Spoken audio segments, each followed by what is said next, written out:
Emilio, un poquito de actualidad de la zona, bueno, de la Unión Europea y nos trasladamos a Brandenburgo porque, bueno, supongo que Ujú. evidentemente todos los que nos escuchan sabrán que se han celebrado elecciones el pasado fin de semana. Y yo no sé si decir si el titular, bueno, ha habido muchos titulares, pero si el titular es resultado sorprendente, salvar los muebles por parte del Partido Socialdemócrata, ¿cómo lo defines tú? Sí, yo me quedo más con lo segundo. Yo creo que ha salvado los muebles el SPD. Yo creo que, no sé si lo comenté en redes sociales o en alguna conversación con amigos, pero básicamente vine a decir que había ganado las elecciones en los penaltis, el SPD, y fue un poco así. Un punto de diferencia a nivel de voto por delante de Alternativa por Alemania, de la AfD, otro resultado histórico brutal en el 30% de los votos de una extrema derecha, de la que ya hemos hablado aquí también, que es la extrema derecha más post-crisis económica que todavía se mantiene. Es decir, el resto de partidos han ido mutando más de lo que ha mutado AfD, ¿no? Y aún así está aprovechándose de esa brecha social, generacional. Siempre se dice, es un poco un tópico, pero aquí sí que se cumple que los partidos de derecha radical captan a los votantes que son los olvidados de la globalización. Eh, es verdad que la globalización es un concepto muy amplio, pero en el caso de Alemania se mezcla desigualdades sociales, tema migratorio y un endurecimiento del discurso del resto de partidos. ¿Qué tiende a pasar cuando pasa esto? Que la gente vota antes al original que a la copia. Es decir, si la CDU, que por cierto, junto con los verdes fue el partido que en Brandenburgo perdió más voto, si la CDU se mueve hacia posturas más duras en cuanto a la gestión migratoria, si Scholz, el SPD a nivel federal, empieza a decir que hay que devolver a los migrantes con mayor, vamos a llamarlo, con mayor agilidad, si todos se mueven hacia ese tipo de discurso, lo que acaba pasando es que la gente va a votar al original. Y lo decía también, no hay que hacer un análisis global, o sea, no vale el mismo diagnóstico para todos los países, pero esto en concreto es lo que ha acabado pasando en los países nórdicos. Es decir, en Suecia y en Finlandia ha habido un auge muy importante de la derecha radical, en Suecia de hecho están en el gobierno, porque la socialdemocracia se movió a posturas migratorias mucho más duras, mucho más cercanas al control de fronteras. Y Alemania ya está en el control de fronteras. Llevamos una semana con controles en las fronteras de Schengen en Alemania y se hizo como un anuncio de aumento de la seguridad para los ciudadanos después de algunos ataques con cuchillo en algunas localidades. Pero a nivel discursivo, lo que está claro es que el terreno se está abonando para que la alternativa por Alemania siga creciendo. Es decir, los números son sorprendentes. De primeras pueden parecer sorprendentes, pero cuando vas al diagnóstico podemos ver algún punto, alguna pista para decir, vale, esto entendemos por qué pasa, ¿no? Justo estábamos hablando hace nada del tema de los partidos regionalistas o de las regiones en Europa. No sé hasta qué punto es justificado que, pues, por ejemplo, en este podcast estemos hablando de unas elecciones regionales en Alemania. No sé hasta qué punto podemos decir, oye, pues no, es que estas son importantes, más importantes incluso que otras que han sucedido.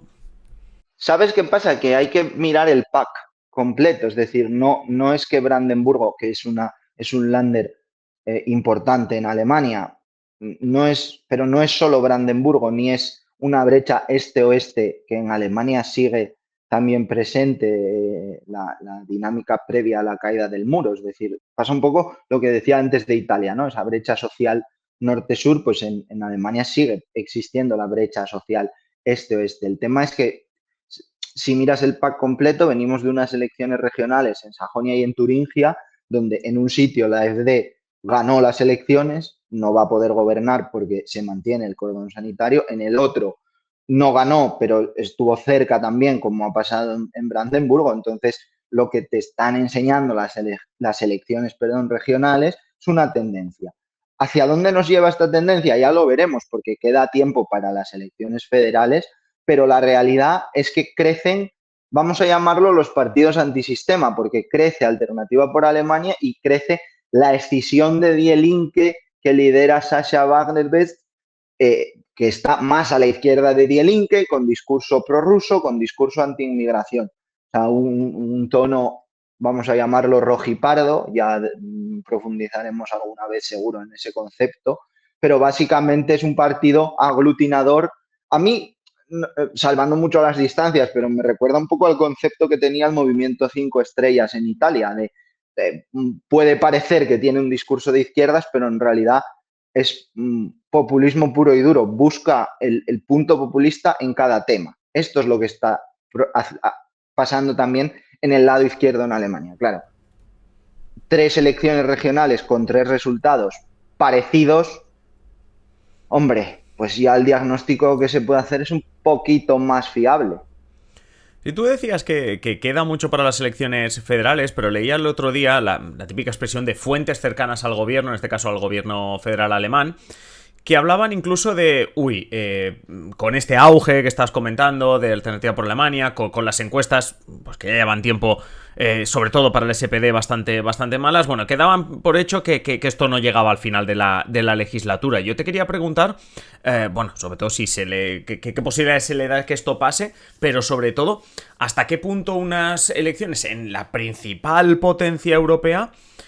Yo no sé, ya sé que me vas a decir que no se meten en temas nacionales, pero digo yo que en Bruselas algo se comentaría, algo puede haber ahí, ¿no? O sea, creo que no es una opción que esté sobre la mesa porque Olaf Scholz no es Pedro Sánchez. Es decir, no hay, que se me entienda, no es un político que tenga, con el que haya precedentes de salvar una papeleta complicada. Y la realidad es que no solo el SPD está mal, que está muy mal, sino que los verdes y los liberales sobre todo, están todavía peor.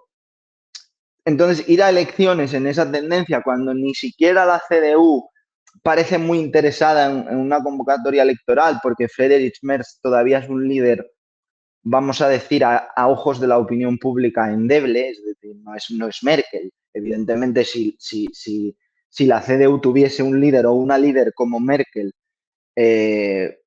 que pudiera aglutinar voto, que pudiera ser un atrapalo todo, y que pudiese dibujar, quién sabe, otro escenario de gran coalición en el que volviera la CDU a liderar el gobierno y el SPD se pudiera conformar con no perder todo el poder, bueno, pero ahora mismo es un escenario quimérico. Desde el punto de vista de Bruselas, es que creo que aquí nadie se imagina un adelanto electoral en Alemania, más si cabe, viendo la situación que hay ahora mismo en Francia. Es decir, tener a las dos principales potencias en un proceso de, llamémoslo reconstrucción, llamémoslo reinicio, llamémoslo shock político, no te lo firma absolutamente nadie.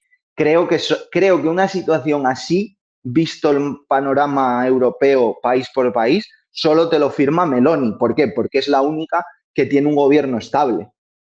El resto de gobiernos, si lo miramos, España, el gobierno posponiendo la votación de la senda de estabilidad, ergo, no va a aprobar presupuestos, por lo menos en tiempo, ya veremos qué pasa con la forma.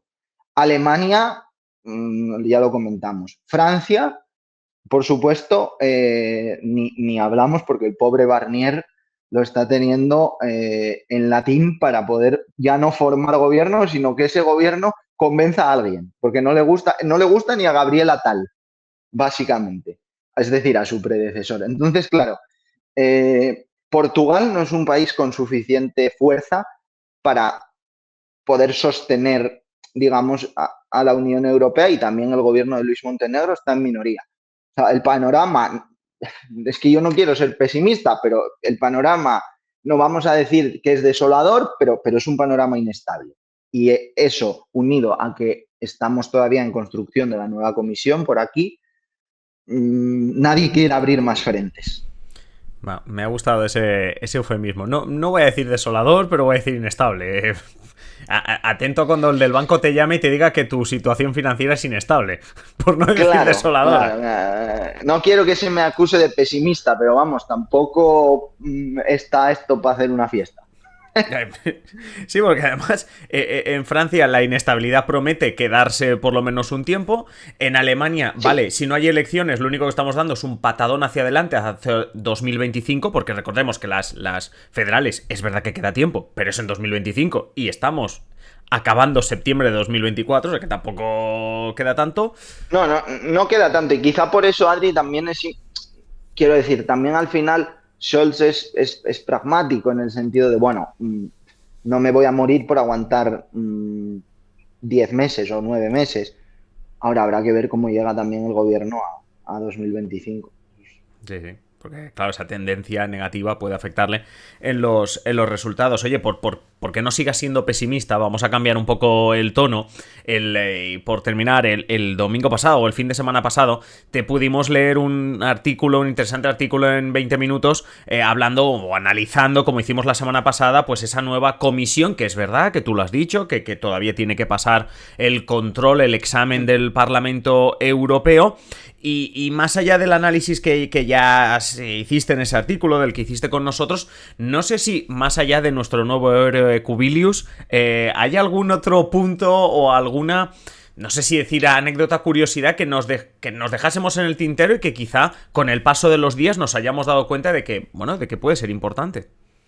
Bueno, primero va a ser importante ver cómo conviven el perfil climático y de competencia, que es Teresa Rivera, con el perfil industrial, que es Stéphane Séjourné, el vicepresidente francés. Yo creo que ahí va a haber bastante fricción. No digo que la relación personal vaya a ser mala, pero a nivel político eh, tampoco son el agua y el aceite, pero o eres o tienes una perspectiva ecológica con Rivera o tienes una perspectiva industrial con Sejourné. La comisión va más hacia lo segundo, pero no se quiere, parece olvidar de lo primero. Ahí va a haber punto de fricción.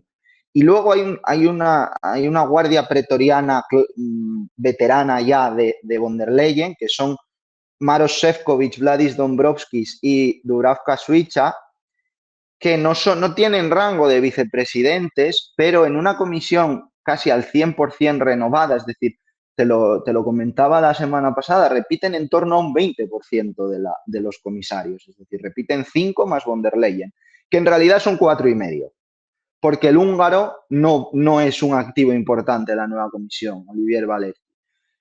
Entonces yo creo que va a haber muchos momentos en los que von der Leyen se apoye en los repetidores, ¿no? Que aunque no parezca que tengan nada súper sexy, si es verdad que Switch es comisaria del Mediterráneo, que es una comisaria nueva, la experiencia es un grado y aquí más. Entonces les vamos a ver bastante. Y luego, pues claro, hay que ver cómo casa Marta Kos, la eslovena de ampliación, con Dubravka Suica en Mediterráneo. En principio, la temática se va a dividir, pero no sabemos cómo.